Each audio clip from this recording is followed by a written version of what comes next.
ഇതിൻ്റെ കൈ അതല്ല കൈ സാധനം ഈ കൈ ഒരു കുഴപ്പമില്ല ഫുള്ള് കൊണ്ടില്ലോ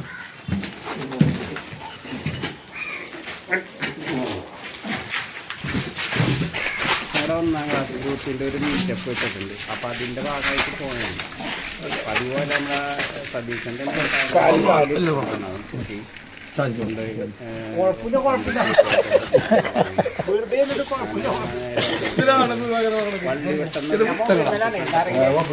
അവിടെ ചെന്നിട്ട് ഇതേപോലെ ഒരു റിസോർട്ടാണ്. റിസോർട്ടിൻ്റെ ഉള്ളിൽ ഒരു 2-3 ഏക്കർ സ്ഥലം ഉണ്ടെന്ന്. ഏക്കർ എനിക്കറിയില്ല കേട്ടോ. നല്ല കുറേ സ്ഥലങ്ങൾക്ക് ചെമ്മീൻകെട്ടായിരുന്നു അവിടെ. ആ ചെമ്മീൻകെട്ടിൻ്റെ ഒരു ഭാഗത്തായിട്ടാണ് ഈ റിസോർട്ട് കൊണ്ടേക്കണം. ഇവിടെ അതിൻ്റെ ഉള്ളിൽ തന്നെ തോടുണ്ട്. തോടിന് സൈഡൊക്കെ സിമെൻ്റ് ചെയ്ത് ആമ്പലും ഒക്കെ നിറച്ചേക്കണേണ്. അതേപോലെ തന്നെ ഈ തോടിന് നടുക്കലായിട്ട് തോട്ടിലേക്കായിട്ട് ഹട്ടുകൾ ഉണ്ടാക്കി വെച്ചിട്ടുണ്ട്. ഒരേ ഹട്ടുകൾ. അതേപോലെ തന്നെ ഇവിടെയൊക്കെ ഒരു പാലം ഇതാണ്. തോടാണ് ഇത്. അത് ഇല്ലി മഞ്ഞ മുളങ്കാടാണ് സൈഡിൽ കൂടെ. ഇതൊക്കെ പിടിപ്പിച്ച് വെച്ചിട്ടുണ്ട്. ഇവിടെ ഇതിൻ്റെ ഇപ്പോഴത്തെ സൈഡ് തോടണ്ട, അത് കാണിച്ചിട്ടില്ല. അതുപോലെ തന്നെ ഇതൊരു ഇവിടെ ഒരു ഹട്ട് ഉണ്ടാക്കി വെച്ചിട്ടുണ്ട്. നമ്മുടെ സൈദ് കുഞ്ഞാണ് പറഞ്ഞത്. ആ തോട്ടിൻ്റെ മുകളിൽ കണ്ട പാലം. ഇതൊരു ഹട്ട. ഇത് തോടിൻ്റെ മുകളിലാണ് ഈ ഹട്ട ഉണ്ടാക്കി വെച്ചേക്കണം. പുല്ല് അതേപോലെ തന്നെ അതായത് സൈഡിൽ മതിൽമേലൊക്കെ ഈ നമ്മുടെ പപ്പു, പിന്നെ ഇപ്പുറത്തെ സൈഡിൽ വേറെ കുറേ കാർട്ടൂണുകളൊക്കെ വരച്ച് വെച്ചിട്ടുണ്ട്.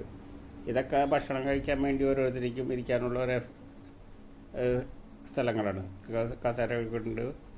ഒരു കുറച്ച് ചെയറൊക്കെ ഇട്ടാണ് അവിടെ ഇരിക്കാം. അങ്ങനെ ഓരോന്ന് ഇത് കണ്ട. ഇതിൻ്റെ അടിയിൽ വെള്ളമാണ്. തോണിൻ്റെ നടുക്കിലായിട്ടാണ് ഇത്. സ്റ്റാൻഡുമ്പിലാണ് തൂണുകൾ വെച്ചിട്ട് അതുമ്മൽ വെച്ചേക്കണേണ്. അത് തന്നെ തോണി. ഇവിടെ ഒരു പാലമുണ്ട്. ഈ പാലം കടന്ന ഇപ്പോൾ കാണിച്ച സ്ഥലത്തേക്ക് വരണത് കേട്ടോ. വീഡിയോയിൽ കട്ട് ചെയ്ത് ആദ്യത്തെ ഭാഗം 2ാമതായിരുന്നുള്ളൂ. അവിടെ നമുക്ക് പാലം കടന്ന് വരുമ്പോഴാണ് ഈ പറഞ്ഞ കാര്യങ്ങളൊക്കെ ഉള്ളത്. എല്ലാവരും ഇവിടെ വന്നിരിക്കട്ടെ. നല്ല ചൂടിൻ്റെ ടൈമിലാണ് കേട്ടോ ഇവിടെ വന്നിരുന്നത്. വളരെ നല്ല വർത്താനം പറഞ്ഞിരുന്നത്. ഇവിടെ നിന്ന് എറിഞ്ഞ് കളിക്കൽ, ബോൾ എറിയൽ. ഞാനും എറിഞ്ഞ് നോക്കിയിട്ട് ഞാനതുപോലെ എറിഞ്ഞു. ഫസ്റ്റത്തെ എറി എൻ്റെ കറക്റ്റായിട്ട് വീണു. അപ്പോൾ എല്ലാവരും കൈയടിച്ച്. പിന്നെ ഒരെണ്ണം ശരിയായില്ല. പിന്നെ ഒരെണ്ണം പോലും വീഴാതെ കൂട്ടാക്കിയില്ല. തട്ടിമുട്ടി പോകുന്നു. അത് ആദ്യത്തെ ഇല്ല പോകുന്നുള്ളൂ. അങ്ങനെ അത് കഴിഞ്ഞ് അവിടെ നിന്ന് പിന്നെ വന്നിട്ട് ഇവിടെ വന്നിട്ട് ഭക്ഷണ ഹാളാണ്. ഇതൊരു ഇവിടെ കുറച്ച് ചൂട് കുറവ്. കാരണം ഷീറ്റ് അടിച്ച് അതിൻ്റെ താഴെ ഒരു ഷീറ്റൊക്കെ വിരിച്ചേക്കണോണ്ട് ചൂട് കുറവാണ്. പിന്നെ ഹൈറ്റും ഉണ്ടല്ലോ. അവിടെ ഭക്ഷണം കഴിക്കാൻ വേണ്ടിയുള്ള തയ്യാറെടുപ്പിലാണ്. എല്ലാ സാധനങ്ങളൊക്കെ എല്ലാം റെഡിയാക്കി. സദ്യയാണ് ഉണ്ടെന്ന്. സദ്യയും കൂടാതെ മീൻകറിയും ഒക്കെയാണ് ആയിട്ടാണ് വന്നത്. സദ്യയോടൊപ്പം മീൻകറി. എല്ലാവരും നിരഞ്ഞിരുന്ന് ഭക്ഷണമൊക്കെ അവിടെ തന്നെ ഇരുന്ന് കഴിച്ച് എല്ലാം. അതിൻ്റെ ഇടയിൽ പാട്ടുണ്ടായിരുന്നിട്ടാ.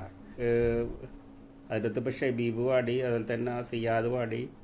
പിന്നെ പാടിയത് പെണ്ണുങ്ങളിൽ പാടിയത് നമ്മുടെ ഷെമീനയാണ്. ഷെമീന പാടി. പിന്നെ ഷെമീമ ഉണ്ടായിരുന്നു. ഷെമീമയും ഒരു പാട്ട് പാടി. അങ്ങനെ കുറേ പാട്ടൊക്കെ ആയിട്ട് അങ്ങനെ ഓരോരുത്തരൊക്കെ പാടി. അതിൻ്റെ ഇടയിൽ അങ്ങനെ ഒരു ആഘോഷമായൊരു ഇതായിരുന്നു കേട്ടോ. ആഘോഷരാവെന്നും പറഞ്ഞില്ല, ആഘോഷപ്പകലായിരുന്നു. ഇത് കാരണം ഇത് കുറച്ചാളായി ഞങ്ങളിപ്പോൾ കൂടിയിട്ട്. അത് മല്ല ഇത്രയും ഗ്യാപ്പ് വരാറുണ്ടായിരുന്നില്ല. അല്ലെങ്കിൽ കടപ്പുറത്ത് കൂടും, അതല്ലെങ്കിൽ ആരെങ്കിലും വീടുകളിൽ കൂടും. വീടുകളിൽ കൂടുമ്പോൾ എന്നുള്ള ഒരു പ്രശ്നം എന്ന് പറഞ്ഞാൽ എന്തല്ലോ, നമുക്കൊരു ഇത് കിട്ടൂല. ഒരു വീടാകുമ്പോൾ അതിൻ്റേതായ രീതിയിൽ നമുക്ക് അടഞ്ഞിരിക്കുന്ന അങ്ങനത്തെ ഒരു സെറ്റപ്പാണ്. ആ സമയത്ത് പുറത്താകുമ്പോൾ ഒരു പ്രത്യേകതയാണ്. ഇതേപോലെ പുറത്തേക്ക് വേറെ ആൾക്കാരെ ബഹളങ്ങളൊന്നുമില്ല, അയലന്തരത്താരെ ബഹളങ്ങളില്ല, ബഹളങ്ങൾ ഒന്നുമില്ല. പിന്നെ പൈസ ഇതിന് റിസോർട്ടാകുമ്പോൾ ഇതിന് നല്ലൊരു പൈസ വരുന്നുണ്ട്. നമ്മൾ പിന്നെ ഓരോ സാധനങ്ങൾ ഉപയോഗിക്കുന്നതിനനുസരിച്ച് അവിടെ പൈസ ഉണ്ട്. മൈക്ക് എടുത്താൽ പൈസ, പിന്നെ ഈ വേസ്റ്റ് കൊണ്ട് കളയണതിന് അങ്ങനെയൊക്കെ പൈസ വേറെ സെപ്പറേറ്റൊക്കെ എഴുതേണ്ടി വരും. എന്തായാലും അടിപൊളിയായിരുന്നു. അപ്പോൾ ഓക്കെ, ബൈ.